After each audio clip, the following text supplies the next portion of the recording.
makes me so happy, boy. That hip hop makes me so happy. I'm praying for you, dude. I'm praying for you. We need more Kendrick. And we did not intend to start the show this way, but since we're here, might as well get it out. We need more Kendrick. It's been a minute. But yes, ladies and gentlemen, I'm back with my briefcase to let you know exactly why we need more Kendrick. Lay it out. That's what I do. We need it. No, but actually that boogie freestyle that you just played is heat. I actually hadn't gotten around to listening to that joint, but I see why you're saying some of the things that you're saying when he's putting out something like that. Yes, and I give you just a snippet of it. There's a whole lot more where that came from. And when I think, wait, just the sample. I love how we have a whole structure for what the show's about to get into, and immediately we start recording, go right into hip hop talk. Yep, everything relate back to hip hop and drug dealing for sure. If we just go and be wild about the whole thing about Xavier, then we can't go any further without welcoming absolutely everybody to the All the Way Live podcast. You know what I'm saying? And over here, can I get a celebratorious gunshot, please, sir? Hold on. Stand by for gunshots. Up, cock it. Then we let it go. Oh, nah, we're not connected to the sound. I think I gotta stop sharing the sound on my side. Yeah, buddy. Hold on. Was it? What you saying? I see. These technical I feel like I'm getting older. Like it's getting more difficult for me to understand exactly how technology is supposed to operate. Yeah, I feel like you're getting older too. You do it's the same thing every time. Can I get a gunshot, nigga? We're playing music. Oh man. Yo, listen, I'm not gonna let these technical difficulties. I feel like the audience feels me though. I feel like at least I don't know how many times we cut it out, but I know the audience has heard me say this at least one time. Like, you gotta share the sound, bro. But now that we in here, one time for the audience, goddammit. Did you hear that? You hear that? No, I still Well, at this point, you know what? We're just gonna keep it moving. So, what they got for us today?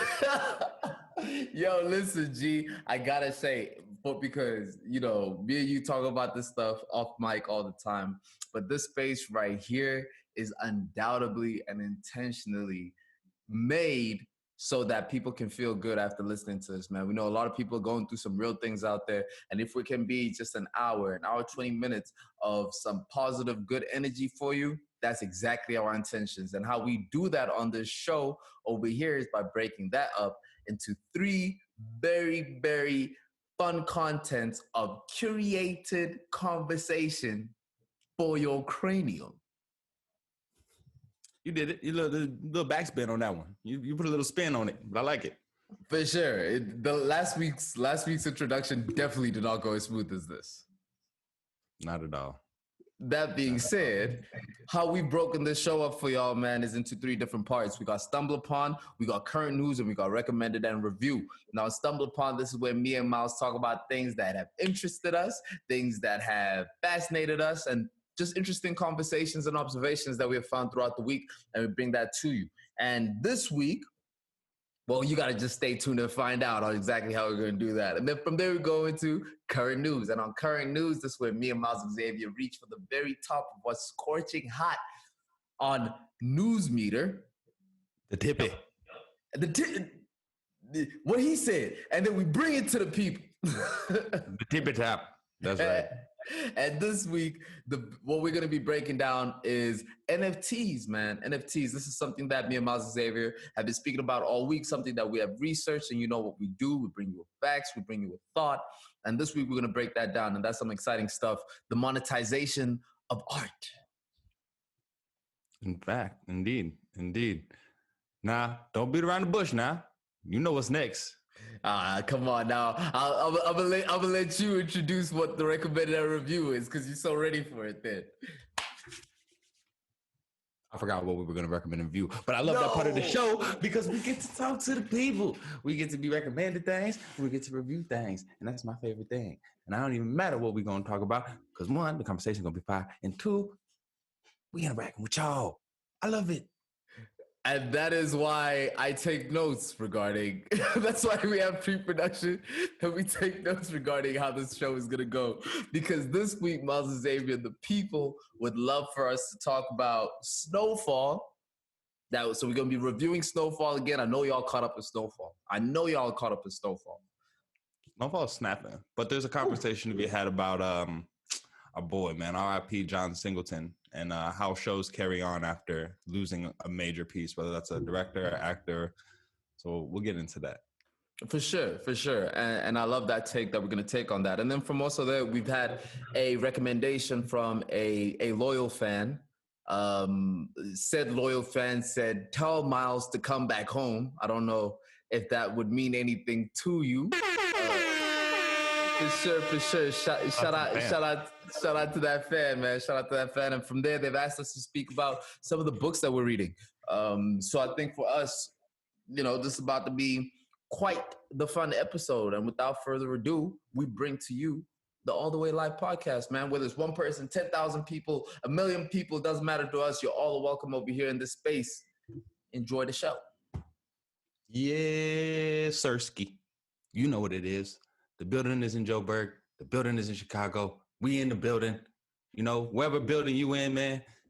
Hope y'all feeling good. But we got to acknowledge something. You already know. This podcast is recorded on stolen land.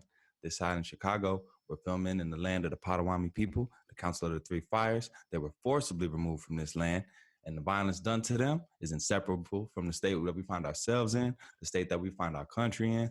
And so with that, we lifting up indigenous people the world over. We lifting up love between Black and brown people the world over. Intro over. Let's get into them. Can we have a moment of honesty with the fans and the listeners right now, if you don't mind? By all means. In pre-production, you were Ferris Bueller, barely alive, and I must say I'm quite impressed. And I'm quite impressed at how you come alive since the camera's got on. Hey man, I gotta show up for the people, man. I gotta show up. If somebody clicked on this, saw my face and your face, and clicked on this and took the time, I'm gonna give them the energy. But don't let that fool you. I'm hurt. Y'all got Uncle Miles today, sitting there nursing his fifth, because yesterday he had to handle. It's crazy. I'm out here hung over. For sure. Hangovers at this age slap different. Matter of fact, I almost don't even enjoy drinking because hangovers at an older age it's brutal. I'm very selective now about when I will indulge to the point of having repercussions the following day. And yesterday was such an occasion, man. I got to see my homie. Shout out to my boy Casey, man. Matter of fact, while we giving air horns to fans. Shout out to my boy Casey. I got to kick it with him, just starting the first steps of that reconnection, people that we weren't able to see or didn't feel like, like we were able to kind of kick it or because of COVID and restrictions and stuff like that. So it was a celebratory moment. We got celebratory with it. And I'm reminded I have all the memories. Yep. Right here and right here. Oh, we good. If you can pat it at the same time and rub your stomach, I think that's the cure for a hangover. I'm trying everything, man. All types of herbal remedies, dog. But the main thing is this water. And if you got Pedialyte, y'all know at home, that's the secret hangover cure. I need to get me some of that after the show. But thank you for that moment of honesty. It's cool. We let them know what's going on. Hey, man. Now, without further ado, and we're coming straight to you with Stumble Upon. Now, damn, this was supposed to go a whole lot smoother. Let's run it back. And you go tell me if you. That would have been hard if I had a song already in there and I would have hit the zzz. That would have been raw. Check that, because you're gonna edit it. I act natural, nigga, act natural.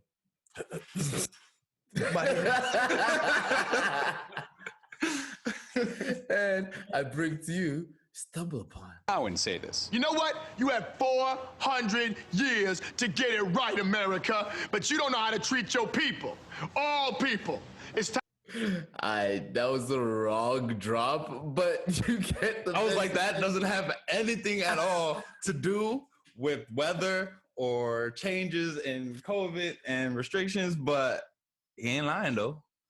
Miles, listen, we're going to give this the third take and use the right drop this time, okay? So I'm going to need you to act natural, bro. All right. And without further ado, we bring to you Stumble Upon. Hey, y'all, come look at this. There you go. There you go. And today's Stumble Upon opinion. I see what you did there. That's lit. Yeah. We try new transitions, you know what I'm saying? That's lit. We gotta get them all at the same volume level and at the same, but I think that's fire. Thank you, sir. I bet. All right, now run to me. Talk to me about our Stumble Upon, brother. So check this out, man. A lot of places in the US, some certain parts of Europe are starting to reopen as vaccines for COVID-19 get distributed. Now, part of that reopening and the push for that has been a lot of businesses have been operating at half capacity or, limited capacity, if at all, due to restrictions of COVID, right? So they want to boost the economy. They want everybody to be able to get back working and get everything up and running again.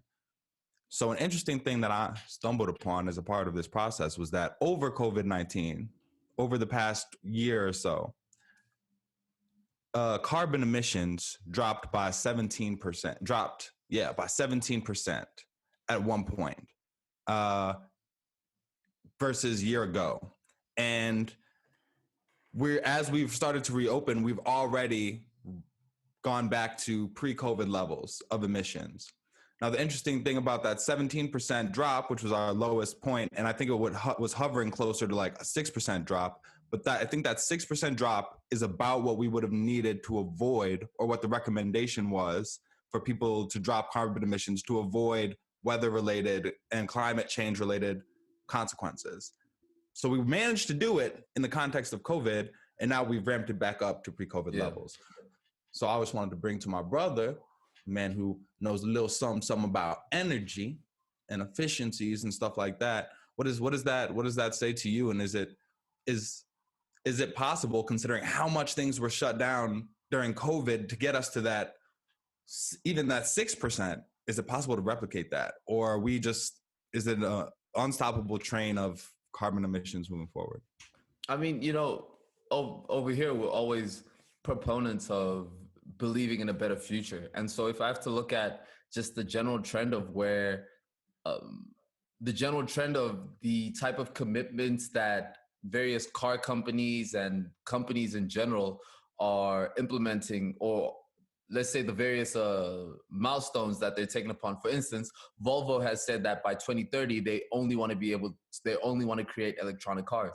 And then you look at, for instance, some of these some of these oil and gas companies that have now converted themselves into energy companies and have, to a certain extent, been some of the larger investors within the renewable space, just by virtue of having to diversify what they do. You can definitely see the wheels changing in that way. Now, that's from an economist point of view, but from a person point of view, it's just interesting in that it shows that the world will carry on. Regardless of anything else, the world will find a way to, this earth that we share, this rock will find a way to keep, to fix itself if we're not focused on hurting it. Yeah, true. I think the worrying thing as a person, what it also says to me was the recommendation to reduce by 6% carbon emissions was do this or there will be a global natural crisis, right? And we ain't do nothing until there was a global crisis, right? A global natural crisis. Now, it wasn't in the form of climate change, but it took that for us to actually, and not even intentionally, right, but to make that reduction. And so I just worry that it might always be crisis, that we might always be reactionary. Now, shout out to Volvo. My first car was a Volvo. Shout out the little S40 with the heated seats. You know what's going on. Take them down memory lane. That was a great car. That's a good car. Shout out to them. That's a good first car. That was an amazing first car. So shout out to them for that. And yeah, I'm glad that there's also, I think, like even Google is trying to be like energy neutral, I think by 2023 or something like that. So you have companies that are putting certain measures in place, and I think some of them are earnest and genuine with it. I think other bits of it are virtue signaling, but I'm saying the amount to commit to the amount of change across the board, across countries, across continents, to get to the point that we need to get to, I worry that we'll always be reactionary in making the measures that are, and not taking half measures. But I think corporate responsibility does play a big role in that. And as we've said many times on this podcast, we can increasingly hold people and corporations accountable with our dollar. Yeah. So do that and buy Volvo or something. I don't know. Yo, but here's a fascinating thought to have, right? Obviously, big corporations are the largest polluters. That's not a question. And the largest pollutions come from some of the largest countries with the largest economies: America, China, India. You know, these large countries that produce a lot of what the world needs to work on. They produce some of the most. There's some of the most highly polluting countries. Now, when you think of the, let's say, non-green energy that they used in order to get where they are, it gets a little bit tricky when you think about what it would mean for emerging countries, like a lot of the countries in Africa that need, you know, a cheap, easily accessible source of energy, such as renewable energy sources, in order to get there. So the argument sometimes comes in where it's just like, cool, it's easy for these developed countries to be able to look back and say, yo, we all have to be green, when it's like, cool, but you guys weren't green to get to the point that you are. Does that at what way do you rate? Do you allow some countries to be able to process in that way, or does everybody held on the same standard of pollution and energy sourcing? Yeah. Well, and we know that this might not be how it works at the level of the UN or the level of, you know, national of governments that are making these types of decisions. But I think ideally countries that have had the opportunity to use fossil fuels to get to a point of economic stability relatively should have the burden of reduction largely placed on them. Countries that are in a position to take on the infrastructure costs to adapt should have the higher burden of the reduction, right? So that doesn't mean that there shouldn't be any restrictions on developing countries that rightly are trying to develop industries, but we need to, I think, developed countries also are going to have to divert resources to them to help them make energy changes, right? Or help them have a kind of a hybrid system, right? Like, because it's for Earth, motherfucker. Yeah. Like, you know what I'm saying? Like, it's for the whole Earth. I know that might not be from an economic standpoint fair, right? As saying everybody needs to adhere to whatever this standard, but it's what we need to do for the Earth, man. Yeah. And over here, you know, we always like to highlight the people that are doing the work, and that it's important to highlight the guys that are doing it. For instance, Norfund, which is the Norwegian sovereign fund that is the largest energy, oil and gas based sovereign fund, right? They have a sovereign fund that's over $1 trillion. It's absolutely massive. And they have some very strong investment initiatives in various countries that are directed directly towards green energy. So that's FLY. The British High Commission does the same thing. USA does the same thing. So the fact that we can point out that can be a solution, and then we can also name subsequently some big organizations that are doing it, I think speaks to the power of being able to have those countries that have had the chance to be developed divert some of those resources there. Now, is it a clean transaction? It's very difficult. It's quite difficult. It's quite laborious. Sometimes the entry points of investment are way too high. Sometimes the regulatory stipulations in the countries that you want to do these projects in is very difficult to do for various reasons. But that being said, those opportunities are still there, and I encourage anybody that's within that field that is looking for a certain sort of funding or wants to understand what that would look like from an impact perspective to pursue some of these organizations that we named. Check their websites out, and as always, man, we're always available for people to hit us up on our LinkedIn. And we'd be more than happy to direct you to the places that we're familiar with that deal with these things. Thank you, Mr. Founder of the Energy Chamber. I think I figured it out. The gunshot button is not working, so we're gonna hit it. The air horn. Nope, air horn's not working either because you started sharing sound.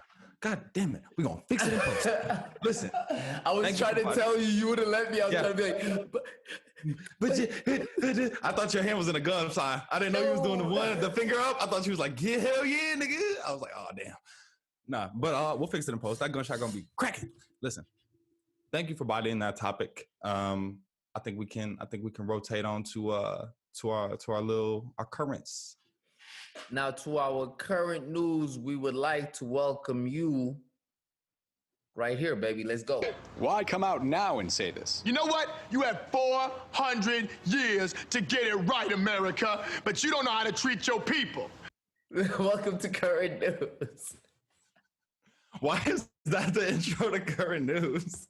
Just cause? It's because we try to find an intro, if we're being honest. We're experimenting here. We're trying to find transitions and intros. The people ask for it. I actually think that, hold on, the wave might work good for currents, right? Like if you just like, all right, and now we in current news. You get it? Because currents, waves, oceans. And now we here. That is such a Miles thing to do. make a metaphor out of the transition. You're welcome. Take it away. Taking a wave, current. They don't even peep game. We're gonna start charging people. We're gonna start charging them for this podcast, dude. This is gold. It's too deep. Yeah, for sure. Miles Xavier. Here we are again in another weekend discussing another cryptocurrency. I don't know if people are tired of it, if people are confused of it, but I can tell you there's just a lot of information being flooded around. There's a lot of scams that are happening. There's a lot happening in the crypto world.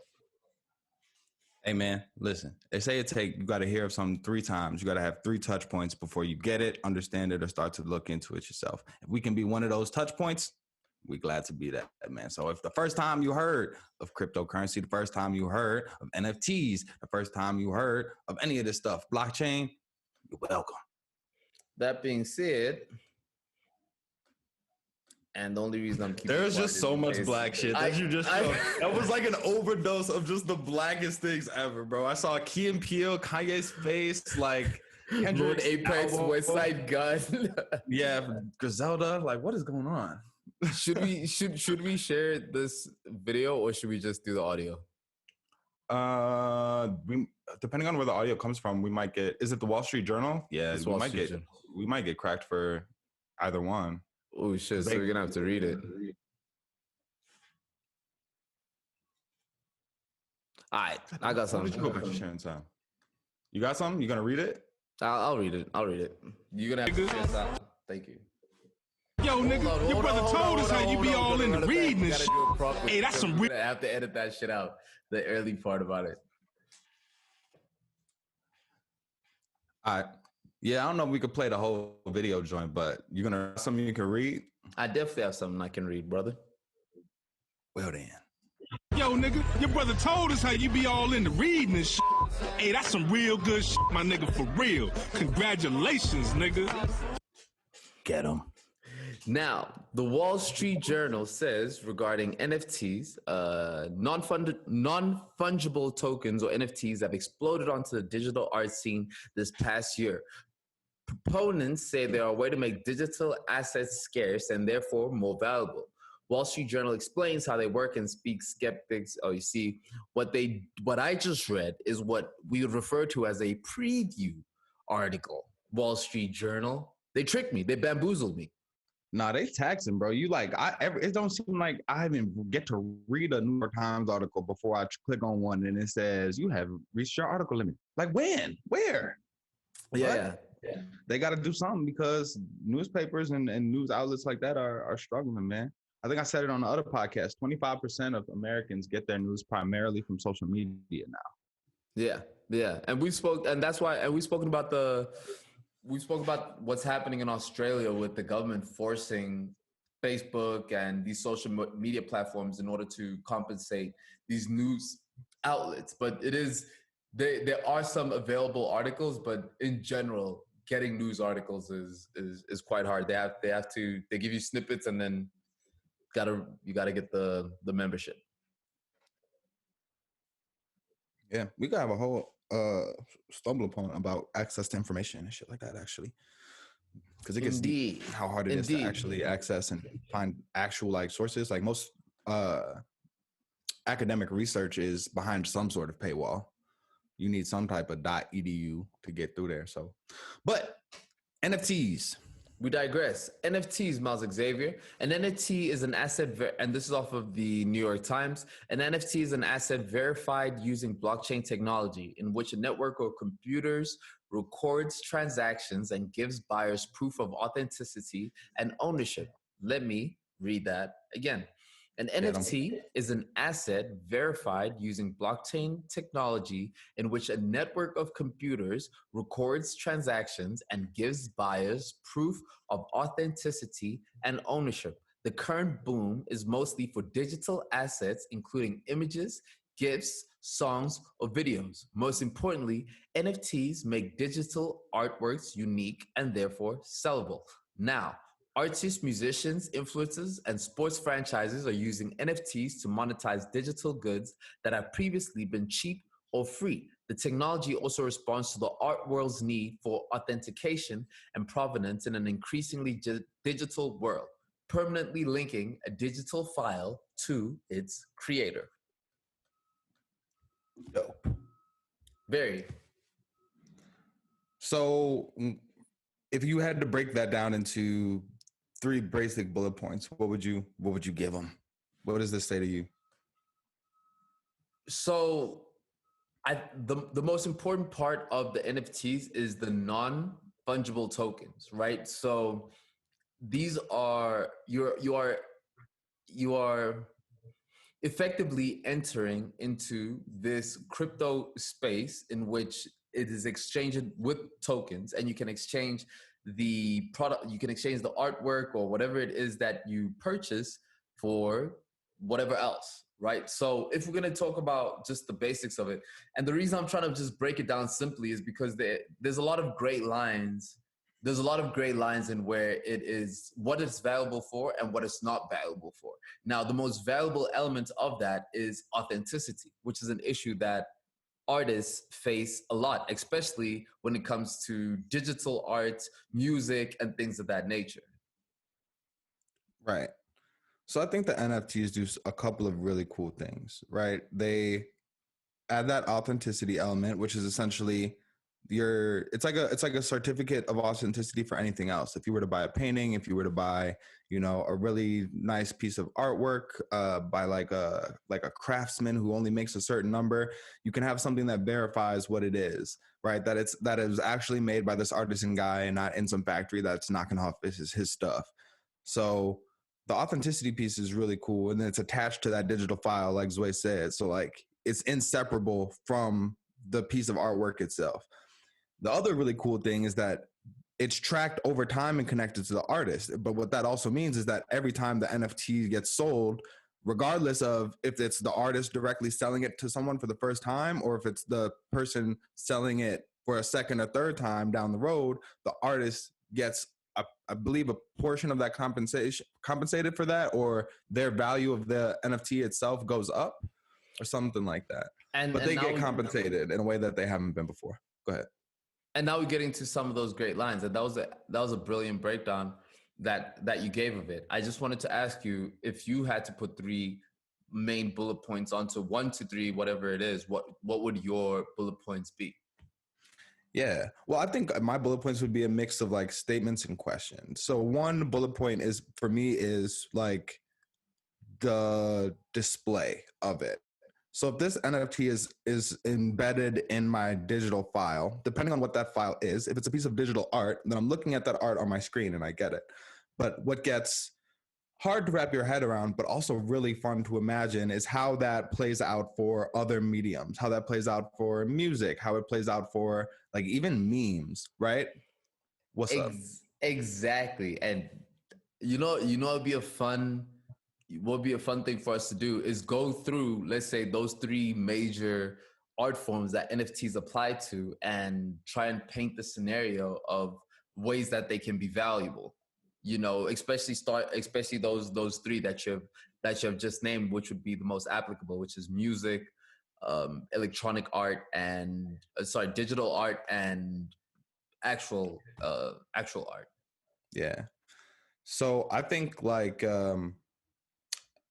actual artist is an interesting one because if I buy a painting that I want to hang on my wall, it's possible that I could be sold kind of like how as CDs started to die, you would buy the CD and you would get the digital copy as well, right? You would go in and you'd put the code in and now you have it. You have a physical version and you have it in your iTunes. So it's possible that you could be sold a painting and then get a digital like watermark or a digital certificate that you plug in, and now you have that piece both hanging in your house, but it's also displayed on wherever NFTs can be displayed.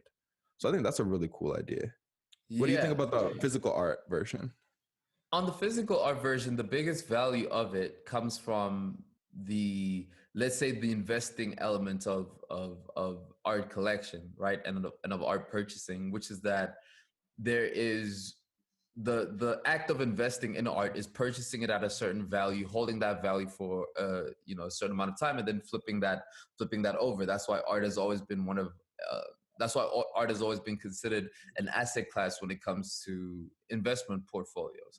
Now, with the ability to have tracked the authenticity of that art via this crypto, because what it is that it embeds the owner and the purchaser at all times. And so the movement of that art has been recorded. The value of that art is being recorded in a public market space. And the owner of the arts is also being recorded. So any reference into that art, we know where it's been, who it's been with, which is something that's already done, for actual art as it is right now. Which the art that you purchase, if you are going to be investing it, they look at the history of the art. It's like purchasing a luxury car or not an Oldsmobile, a collectible car. Oldsmobile. That's the most uncollectible car in the world. Dude, I could have said a bucket. Right, yeah, for sure.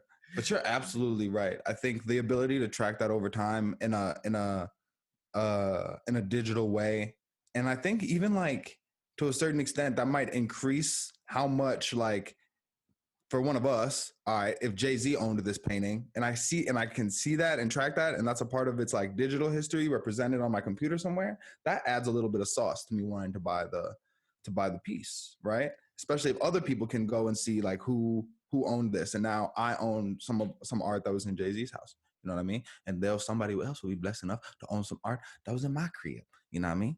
Exactly. So and lit. That is the best part of it, and also allows people to engage in art at a distance.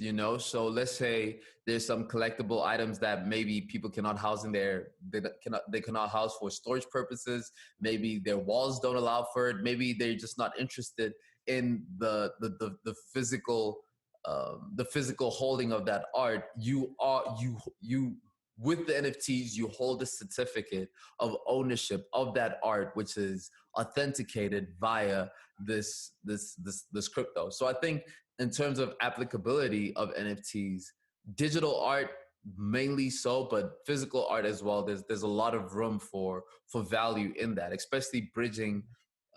For instance, someone can sell you a Banksy, and you don't know they can give you a certificate of authentication on one end, but you don't know who owned that certificate before.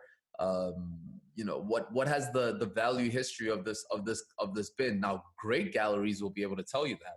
However, many galleries are not great galleries. You know what I mean? But that's the value.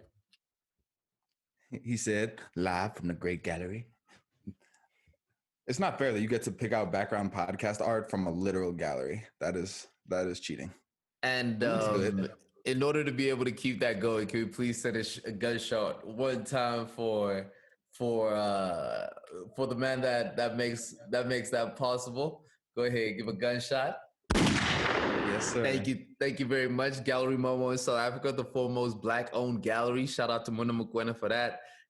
Give them a look, incredible art, and it's something that some conversations that we've been having in order for Gallery Momo to take on NFTs into a certain extent. So there's a lot of excitement in the art world for disruption of this kind. I fully support it. So now the interesting question becomes, how does music look? Exactly. Right? I think it's really interesting to imagine like a digital space, like your digital library, so like where the album artwork is prominent, and you can kind of like just they're gonna have to create a digital way to display whatever it is, whether it's music, whatever it is, because part of the NFT and who's going to be attracted to it is specifically people that care, people that are collectors, people that are connoisseurs of whatever the media type is, right? And often connoisseurs like to display their collections, right? That's a part of it. So they're going to have to come up with something, a digital representation from that.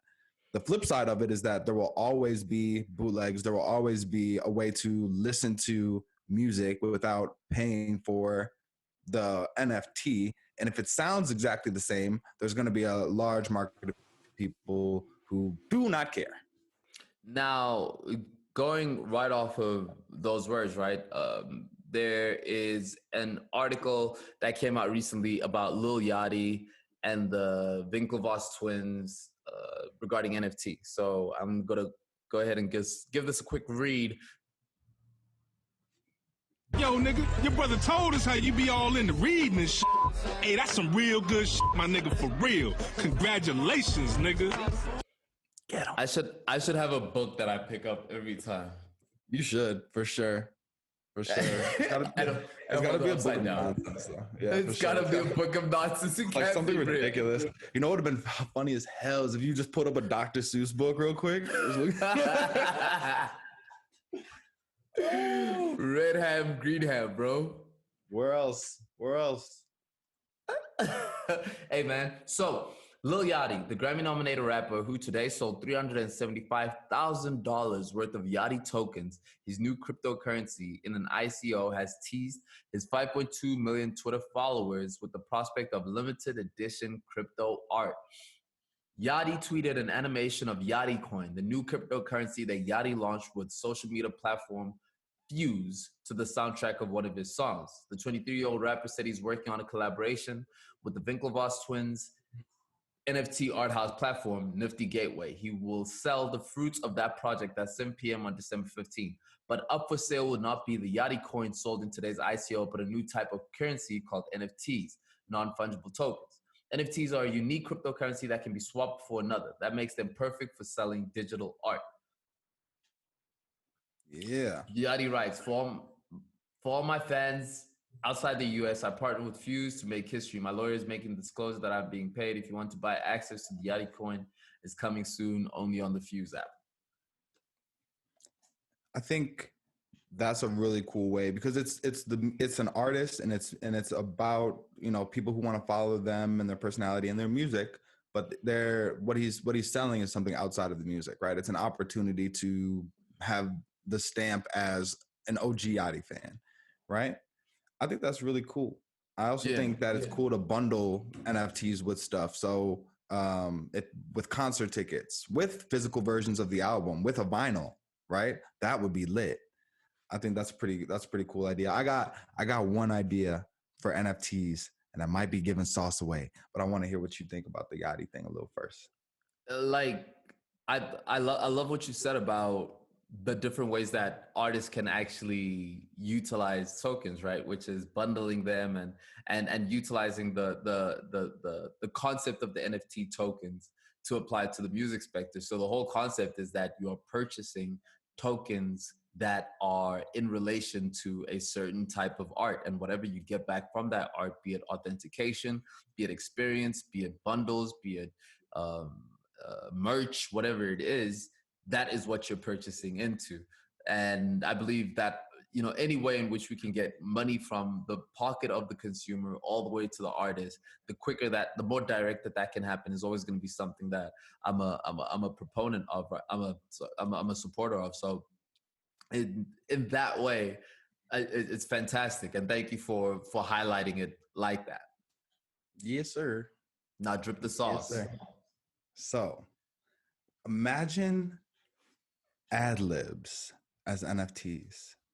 Ooh. So there's no song. The artist just goes in. Travis Scott just goes and gives you a real crispy, it's lit, you know, with the auto tune. And that's just the perfect capture of his ad lib. And that's the media representation. And it might be bundled. So it might be, you know, you get a certain amount of concert tickets or discount on the concert tickets. And this sound becomes your text tone, or, you know, your music notification tone. I don't know. But I think it would be dope. People picking their favorite artists, you know what I mean? Whether it's Quavo or, you know, whoever, Future, but just to be able to, for them to give a, if it's Chance, you know what I mean? And it's just that little, I think that would be lit. That's actually very fire. That's very fire. That reminds me a lot of the period in which people were making money off of emojis, and there were Kimojis. Kim Kardashian made her own emojis. A bunch of people made their own emojis.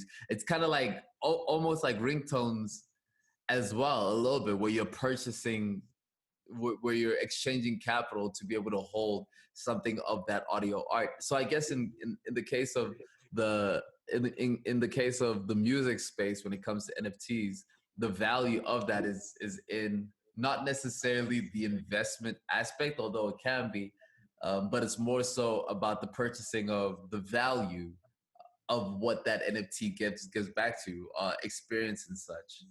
Yeah, exactly. People want to buy experiences, and the only downside to experiences is that you don't have something physical or reminder of it, right? You might get a ticket, you might want to keep the ticket, but it's not always the same as it would be lit if you had a digital record of that's walking around in your phone, you know, just like that's why people stand at concerts with their phone up the whole time, trying to take pictures, because they want to leave with something, or something that says, I was here, I participated in this, you know what I mean? Same reason people buy merch, right? So imagine what you do, how it changes if you automatically get the merch, the certificate, whatever, downloaded to your phone as soon as you buy the ticket. Now you're going to have the experience knowing that you're going to walk away with whatever that is in your pocket. It's lit. That's fly. And here's some dope stuff as well. Whereas the NBA recently, the different videos that they were, let's say a dunking video or something of that sort, they've been selling those as NFTs out to people. So people have been collecting like these various dunks and stuff like that. As you know, we grew up, we're millennials, so we grew up with trading cards, which are actually now making a comeback. And these NBA posters and things of that nature are now being traded under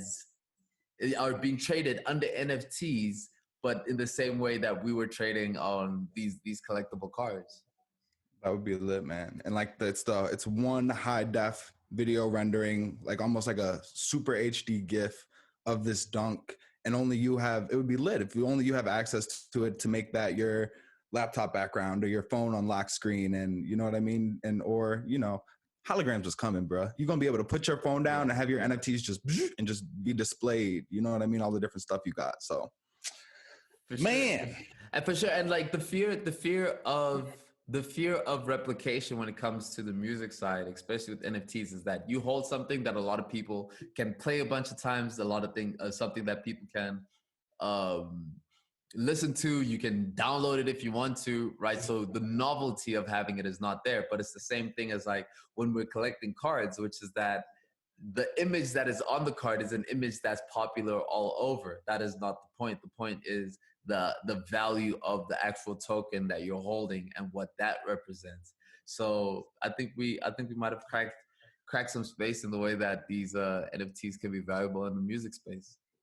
Yes, sir. Yes, sir. Hey, man, I think we gave them a little sauce. We done educated and entertained the people. Definitely. And that brings us to, my brother, the third section. Recommended Chapter 3. I wish I wish I had a drop for that, but I do not. We need to find a drop for that. For recommended review. Yeah, we'll get there. We'll get there. But y'all see the growth, man. Listen, Snowfall. Snowfall. That's my show. Snowfall. Talk to me about John Singleton. What are you saying? What's that you made a very interesting comment at the beginning of the show about that. Yeah, I'm about to get into that. And if you could look up his filmography for me real quick, that would be dope.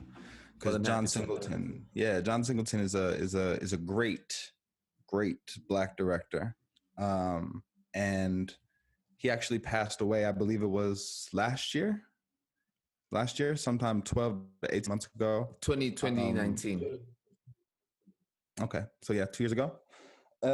And he created this show, Snowfall, which is about Freeway Ricky Ross, who was the person in LA who is said to have really exploded both the crack epidemic in LA, and a lot of that also was embroiled in the Crips, the Bloods, the formation of these gangs in different ways. And so it's a really dope show, man. The actors are doing a great job, but the first 3 seasons cinematically are just done so well and done with so much care because John Singleton is from LA. I believe he's from Compton, where a lot of the show takes place. And you can just tell that he cares about showing, making this gritty, interesting, sometimes violent show, but also like showcasing this space and really, I feel like there are definitely scenes and shots where I feel like I'm in California, just looking at the palm trees, the way he shot it, the way he played with lighting.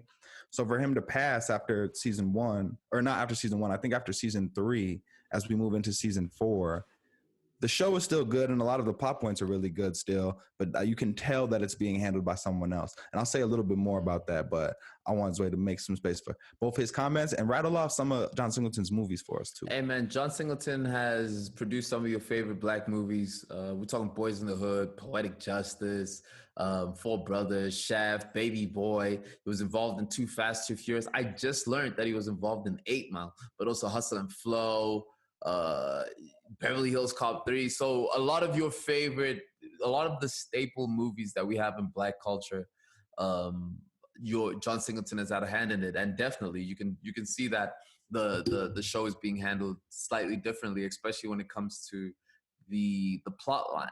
Right? I'm not saying it's bad in any way. However, you can tell just in the, let's say, the pace of which John was doing the show in before. I mean, before you had Franklin, who was being he was becoming a man as he's becoming a drug dealer. And so in his quest, in that balance of being a kingpin and discovering himself as a man, the pace in that conflict was extended. John Singleton allowed for the extension of that, which is to dive deeper into the conflict of him becoming a man and questioning his identity, and then also the conflict of him growing as a kingpin, coming to that iconic moment with Leon in the whip where he's like, damn, this epic. It's an epic scene because it's a climax of the conflict of those two things, of being a kingpin and a man coming together. Yeah, I love the way you said that. I love the way you broke that down and found some words for a show that means a lot to me, that I like a lot, that hadn't run across my head in the way that you phrased them. But I think that's absolutely right. Watching that journey is a really important reason why I like the show. And it's cool that you were able to point out some really extended narrative characteristics of the show that have changed. You're caught up, right? All the way. Okay, so spoiler alert. But that last scene when Leon and them other dudes are in the whip, the whole scene was spoiled for me because as soon as the guy with the cart, the shopping cart pulls up, not the shopping cart, the ice cream cart pulls up, and they real quick switch to that camera angle, that Breaking Bad camera angle of the ice cream cart, and it shows him from this weird angle that looks like it's straight out of Breaking Bad. I was like, oh, gunfight. Immediately, as soon as I saw that. And so it's just and it was also just a reminder that, oh, that's not Singleton behind the camera. That's somebody else, either that worked on Breaking Bad or that loves Breaking Bad, that was putting their own little sauce in it. And it was a cool shot. It was a great scene, but it was also just a little reminder that something's a little different. I know exactly what shot you're talking about. You're talking about the shot where they're on the wheel of the cart looking up towards him pushing the cart. Very Breaking Bad. Very Yep. Breaking Bad, which is still, I think, the best crime TV show and one of the best. I even put Breaking Bad over The Sopranos. Yes, I'd have to, bro. I have to. That I hurts have me to to. hear, but you might be right. I love I The have to. Sopranos, the vibe of The Sopranos, but you might be right. It might be it's so clean. It's so clean. And this is the problem with it. This is the problem with it, right? And bear with me on this because I know it's a little bit controversial. But The Sopranos, Tony Soprano's journey is a journey of self-conflict. Yeah. Right? It's a journey of self-conflict and a man who is on that journey of self-conflict. Whereas Breaking Bad is a car crash happening in slow motion. It is the excitement of watching, but that's kind of that can come off as contradictory because Breaking Bad is literally the same thing as this man who's conflicted. But The Sopranos is clean, whereas Breaking Bad it just spirals so far out of control and just becomes such an epic mess, and it is beautiful mess that they create in that world. Yeah, absolutely. And yeah, I was hearing you, and I was kind of like, what you were saying about The Sopranos and the internal struggles of a man definitely does apply to Breaking Bad. But the way in which it's shot, directed, and the way the story is told is much more car crash-esque in Breaking Bad, whereas The Sopranos is like a long last ride.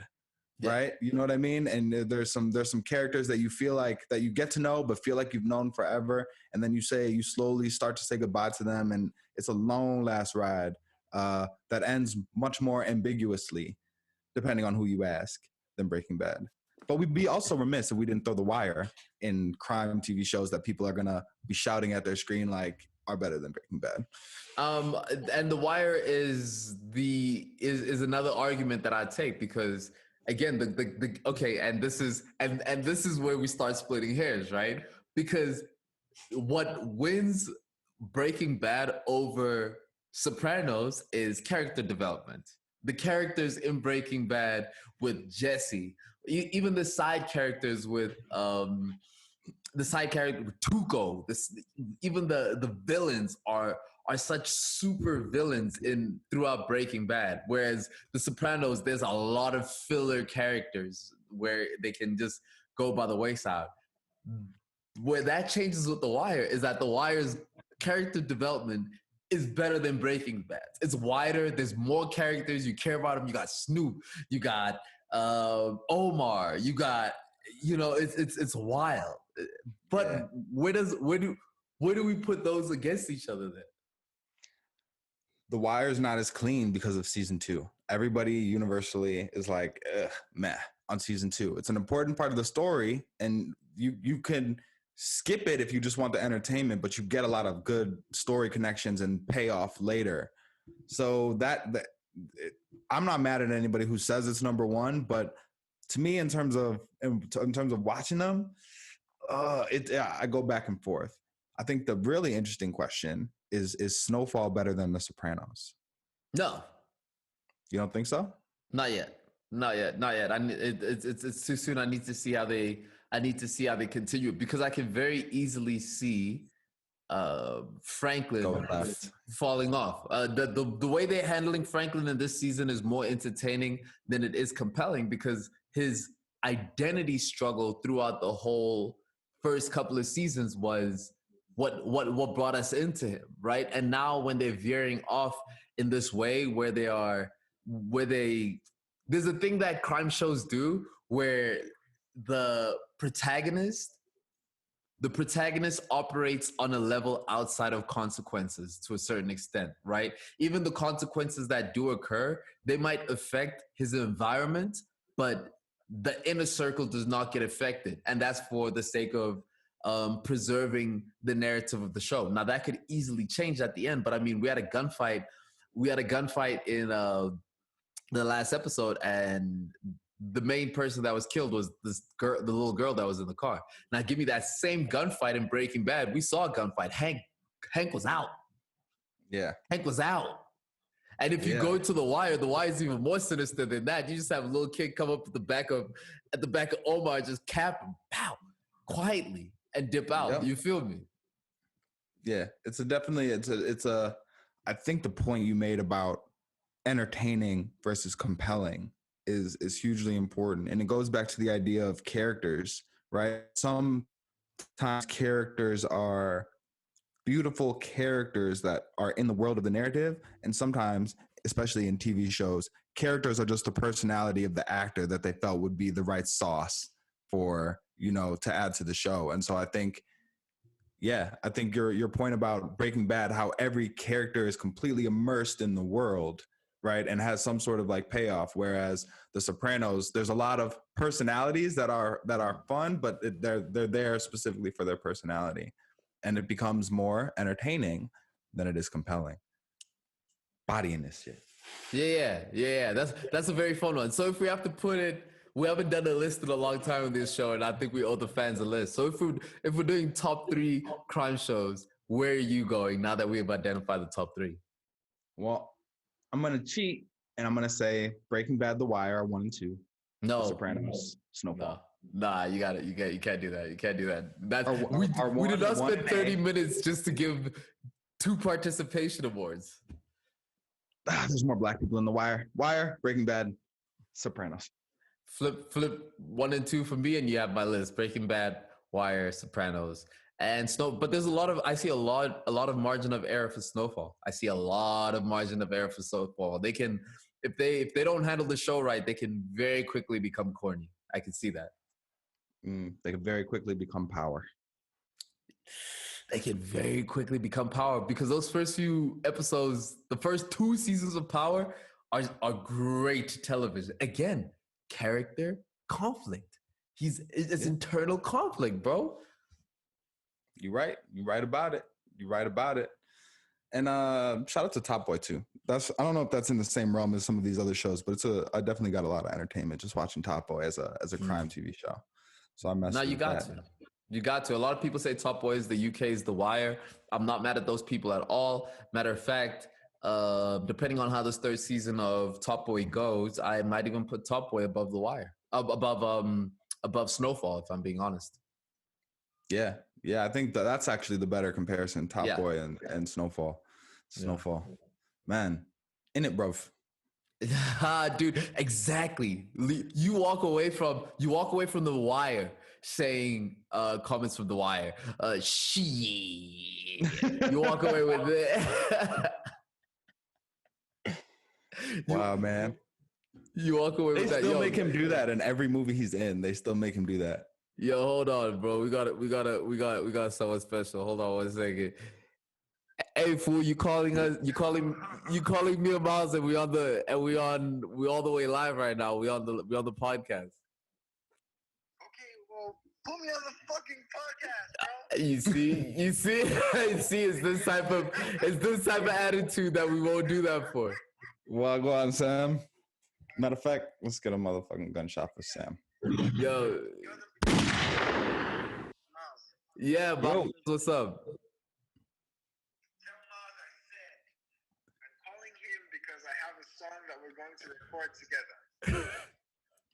together. I have a song that we want to record together. You hear this? All right. But I'm always down. The mic is here, bro. Let's get it. Not today, because I'm dead. But let's pull up. We're gonna get together. I'll holler at you. I'm gonna text you. You live, bro. You live right now. Say what's up to the people, bro, and then let me hit your line. How? I don't even. I'm just. What's up to the people? There you go. Yo, we're gonna give you a shout out properly. Peace. Love. No, all right, show Miles stuff. I got you, player. The song is about where you come from. Now you just marketing, bro. Now you just marketing on our show. Now I'm gonna hang the phone up. Now I'm hanging the phone. This dude just marketing. Text I love it. him, I love please. it. Text I him, love it. please, bro. We like mid recording. It's live, bro. That's what I'm saying. All right, peace. I'll catch you, my G. Peace. That was Sam, friend of the show. Friend of the show, man. Shout out to Sam. Check out our boys' music. Check out our boys' music. I love that boy. Smooge, check it out. Big facts. Check out Smooge's music, bro.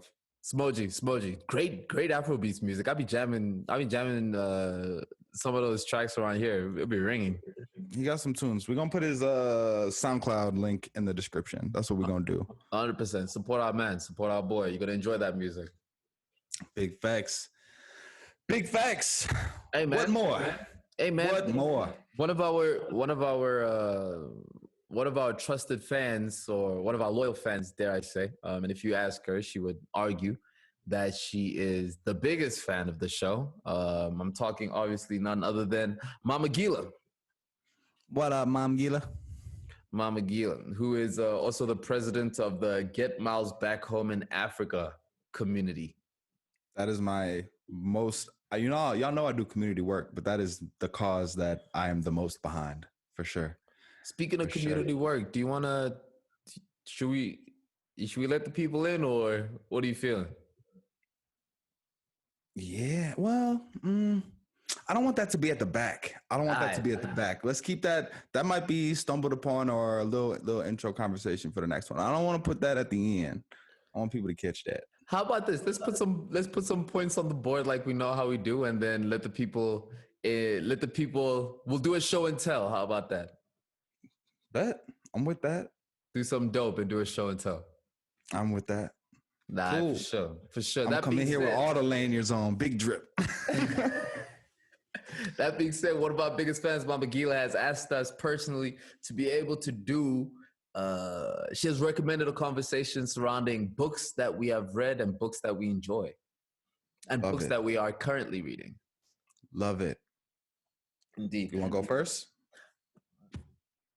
I have been struggling to read as much as I usually do. So usually I'll do, let's say, 2 books a month. 1.5 to 2 books a month is usually my average. And I'm struggling to... Yo, nigga, your brother told us how you be all into reading and shit. Hey, that's some real good shit, my nigga, for real. Congratulations, nigga. Yeah. I'm gonna need you to play one for yourself too, because you are exactly the same. Oh man, no, but you said you're usually reading 2 books a month, but you said you've been struggling to find content or to find time. Both is what I'm learning, and I think what I've realized is that a lot of people, and I think we might have spoken about this before, just what our reading habits are. But I would like for that conversation as well to be a part of, what is our approach to reading? How do we enjoy it? The space we enjoy it, the spaces we enjoy it, as well as the books we read and the books that we've enjoyed. Yeah, cool. So, I mean, synopsis. For me, I'm one of those weirdos that actually likes to read on my phone. So, like, I know a lot of people are, the real readers are like, the physical book is God. And I'm like, you ain't wrong. But also, all the words are right here, too, though. So, I read a lot on my phone, which is convenient, especially for annotations.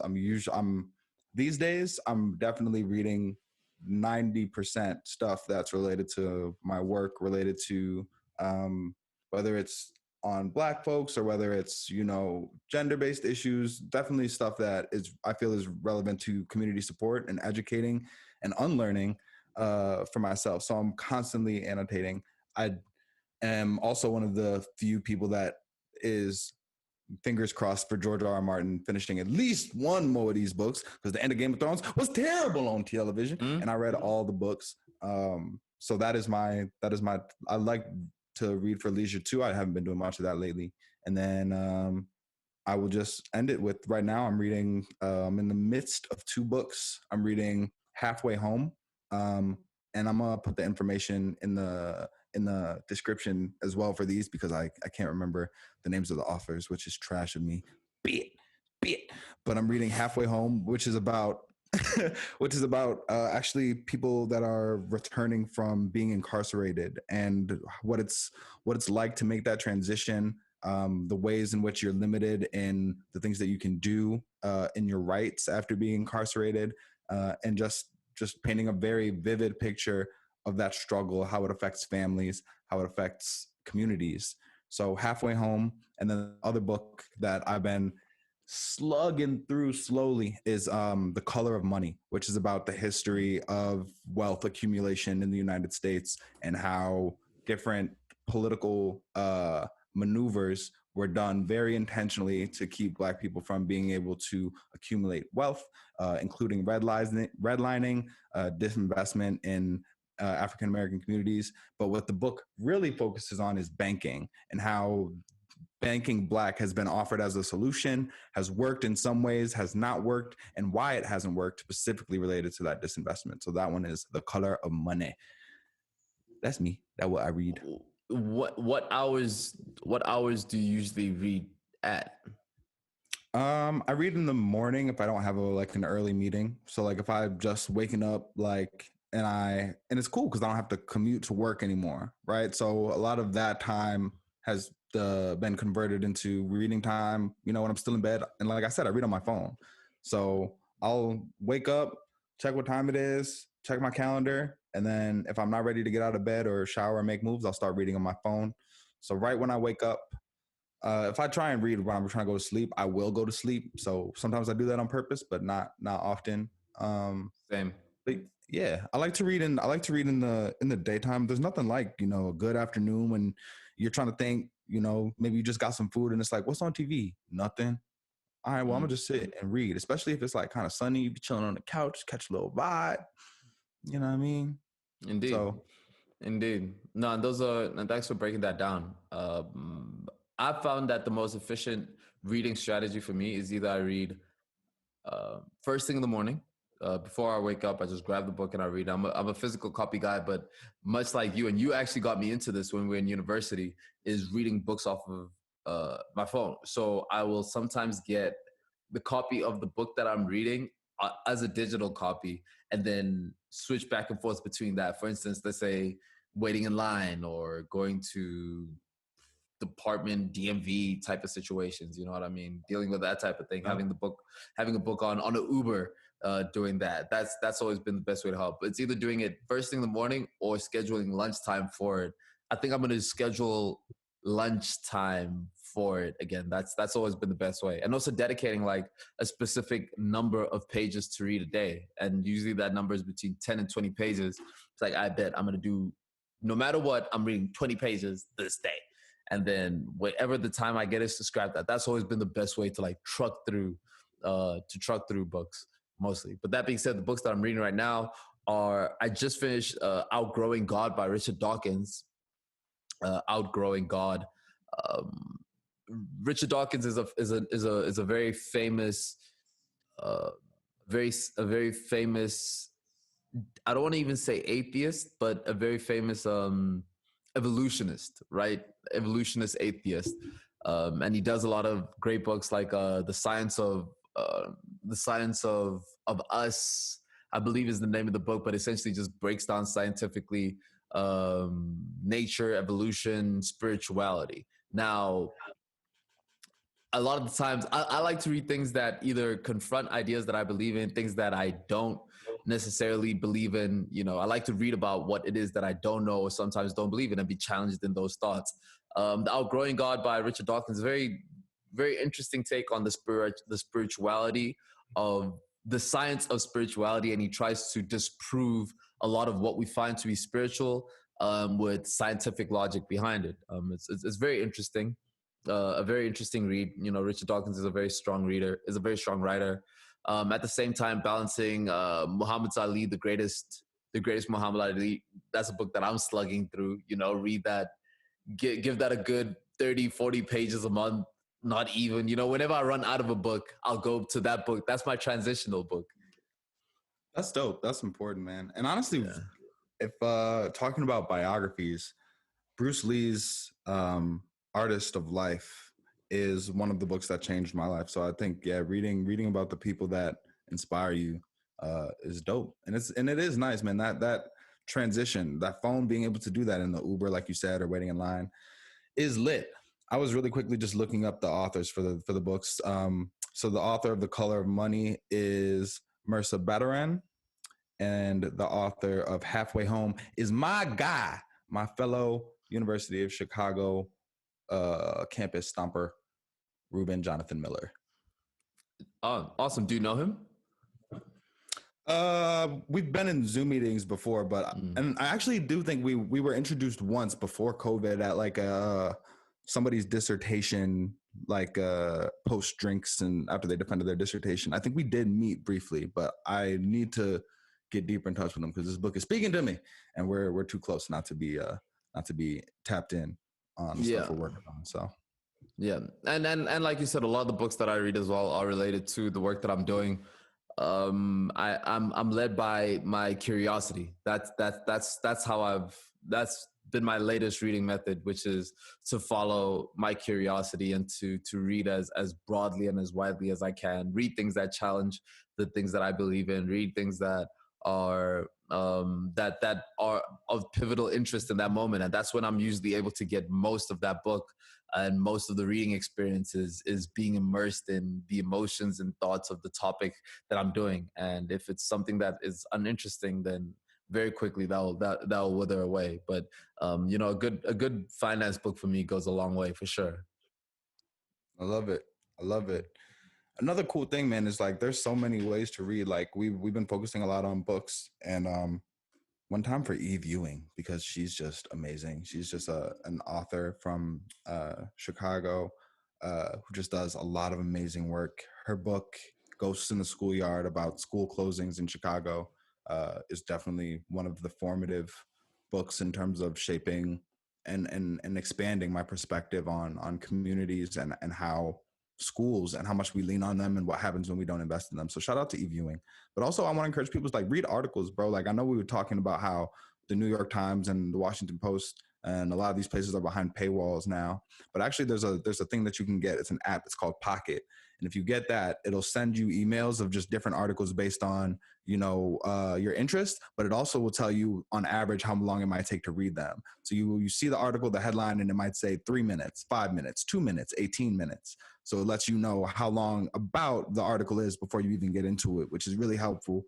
And then and what it does is anytime you come across an article, you just save it to your pocket. So at any point, if you're standing in line or you're in an Uber and you want to read and maybe you don't have a book, you pull up, you open Pocket, and it has all the articles about how long they are and all the headlines that you go back through that you found. So it helps you keep track of stuff. A lot of times we see headlines and we're like, oh, that's interesting. We might not go back to it.